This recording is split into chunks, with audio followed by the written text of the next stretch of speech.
Okay sir, ನಾನು ನಮ್ಮ ಭಾರತದ ಜಾಗತಿಕ ನೀತಿಯನ್ನು ತಗೊಂಡ್ರೆ ಅಥವಾ ನಮ್ಮ ಭಾರತ ದೇಶ ಬೇರೆ ರಾಷ್ಟ್ರಗಳ ಜೊತೆ ಸಂಬಂಧ ಹೇಗಿದೆ ಅಂತ ನಾವು ಕನ್ಸಿಡರ್ ಮಾಡೋದಾದರೆ, ಅಮೆರಿಕ ಬಿಡಿ, ಅದು ಗೋಸುಂಬೆ, ಅದ್ರ ಬಣ್ಣ ಯಾವಾಗಲೂ ತಿರುಗಿಸ್ತಾನೆ ಇರುತ್ತೆ. ಬಟ್ ಇಲ್ಲಿ ಇರಾನ್ ಮತ್ತು ಇಸ್ರೇಲ್ ಅನ್ನುವಂತಹ ದೊಡ್ಡ ಬಲಿಷ್ಠ ರಾಷ್ಟ್ರಗಳನ್ನು ನಾವು ತಗೊಂಡ್ರೆ, ಇಸ್ರೇಲ್ ಚಿಕ್ಕದು ಕಾಣಿಸುತ್ತೆ, ಬಟ್ ಅದರಲ್ಲಿ ತುಂಬ ಪವರ್ ಇದೆ.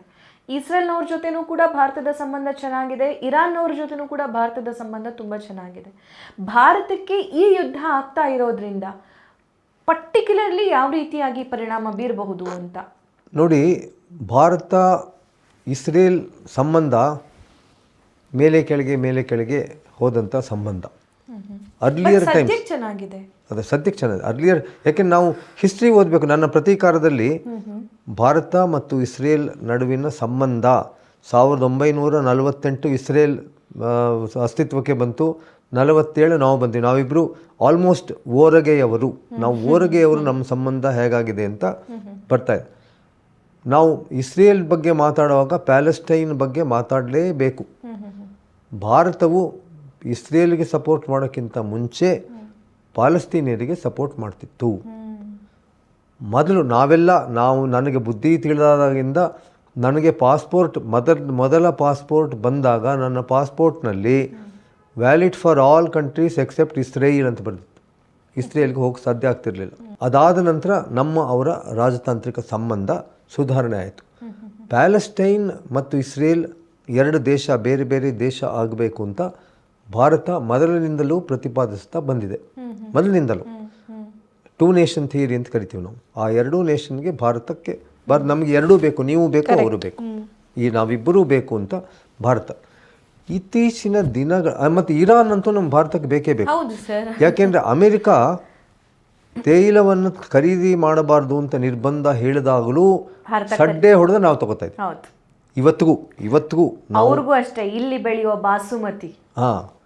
ನಾವು ಇರಾನ್ನಿಂದ ಚಾಬಹಾರ್ ಪೋರ್ಟ್ ಅಂತಿದೆ, ಆ ಚಬಹಾರ್ ಪೋರ್ಟನ್ನು ನಾವು ಡೆವಲಪ್ ಮಾಡಿದ್ವಿ. ನಿತೀಶ್ ಗಡ್ಕರಿ ಹೋಗಿದ್ರು. ಆ ಪೋರ್ಟಿಂದಾನೇ ನಾವು ಪೆಟ್ರೋಲಿಯಂ ತಗೋಬೇಕು ಅಂತ ಮಾಡಿದ್ವಿ. ಭಾರತ ಮತ್ತು ಇರಾನ್ ನಡುವಿನ ಪೈಪ್ಲೈನ್ ಹಾಕಬೇಕು ಅಂತಲೇ ನಾವು ಪ್ಲ್ಯಾನ್ ಮಾಡಿದ್ದು. ಅದು ಇನ್ನೂ ಬಂದಿಲ್ಲ. ಸೊ ಈಗ ಚೈನಾಯಿಂದ ಪೈಪ್ಲೈನ್ ಮಾಡ್ತಿದ್ದಾರೆ. ಸೊ ಇರಾನ್ಗೆ Iran India, Iran China. So ನಮಗೆ ಇರಾನ್ ಜೊತೆ ಸಂಬಂಧ, ರಾಜತಾಂತ್ರಿಕ ಸಂಬಂಧ ಕಾಲಾನುಕಾಲದಿಂದ ಚೆನ್ನಾಗಿದೆ. ನಾನೀಗಾಗಲೇ ನನ್ನ ಮಾತು ಶುರು ಮಾಡಿದಾಗ ಹೇಳಿದೆ, ಭಾರತದ 2,000 ವಿದ್ಯಾರ್ಥಿಗಳು ಇರಾನ್ನಲ್ಲಿ ಮೆಡಿಸಿನ್ ಓದ್ತಾ ಇದ್ದಾರೆ. ಇವತ್ತಿಗೂ ಓದ್ತಿದ್ದಾರೆ. ನಮ್ಮ ರಾಜತಾಂತ್ರಿಕ ಸಂಬಂಧ ಮೊದಲಿಂದನೂ ತುಂಬ ಚೆನ್ನಾಗಿದೆ. ಮೊದಲೇ ಹೇಳಿದಂಗೆ ನಮ್ಮಿಬ್ಬರಿಗೂ ಇರಾನ್ ನಮ್ಮದು ಏನು ಇದೇ ಇಲ್ಲ, ವ್ಯತ್ಯಾಸ ಇಲ್ಲ. ಭಾರತ ಇಸ್ರೇಲ್ ನಾವೇನು ಮಾಡ್ಕೊಂಡ್ವಿ ಅಂದರೆ, ಭಾರತ ಮೊದಲಿಂದ ನಮ್ಮ ಫಾರಿನ್ ಪಾಲಿಸಿನಲ್ಲಿ ನೀವು ಬೇಕು, ಅವರು ಬೇಕು, ನಮಗೆ ಇಂಥವರು ವಿರುದ್ಧ ಇಂಥವರು ಪರ ಇಲ್ಲವೇ ಇಲ್ಲ ಅಂಥೇಳಿ ನಾವು ಇಬ್ಬರು ಕೂಡ ಉತ್ತಮ ಸಂಬಂಧ ಬೆಳೆಸ್ಕೊಂಡು ಬಂದ್ವಿ. ಈಗ ಇತ್ತೀಚಿನ ದಿನಗಳಲ್ಲಿ ಕೂಡ ಅಮೆರಿಕ ನಿರ್ಬಂಧ ಹೇರಿದ್ರು ನಾವು ಇರಾನಿಂದ ತಗೋತಾ ಇದ್ವಿ. ಸೊ ಇರಾನ್ ಬಗ್ಗೆ ನಮಗೆ ಗೌರವ ಇದೆ, ಉತ್ತಮ ಸಂಬಂಧ ಇದೆ. ನಾವು ಅದೇ ಇಸ್ರೇಲ್ ಕಳೆದ ಕೆಲವು ವರ್ಷಗಳಲ್ಲಿ ಇಸ್ರೇಲ್ ಜೊತೆ ನಮ್ಮ ಸಂಬಂಧ ಬಹಳ ಇಂಪ್ರೂವ್ ಆಗಿಬಿಟ್ಟಿದೆ.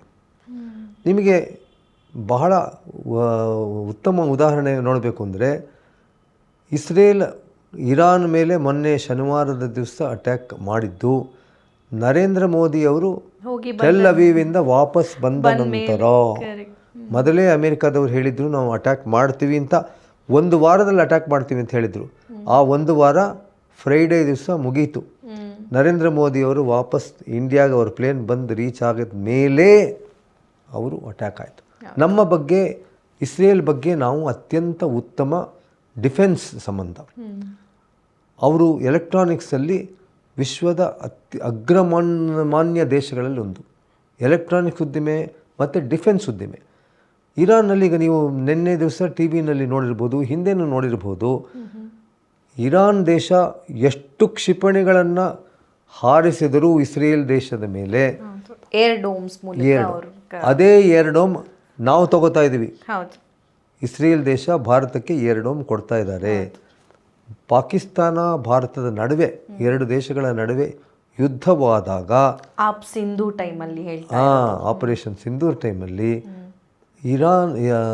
ಇಸ್ರೇಲ್ ದೇಶ ಕೊಟ್ಟ ಹಲವಾರು ಡಿಫೆನ್ಸ್ ಎಕ್ವಿಪ್ಮೆಂಟ್ ಮೂಲಕ ನಾವು ಆ ಯುದ್ಧದಲ್ಲಿ ಗೆಲ್ಲುವಾಗ. ಹೌದೌದು.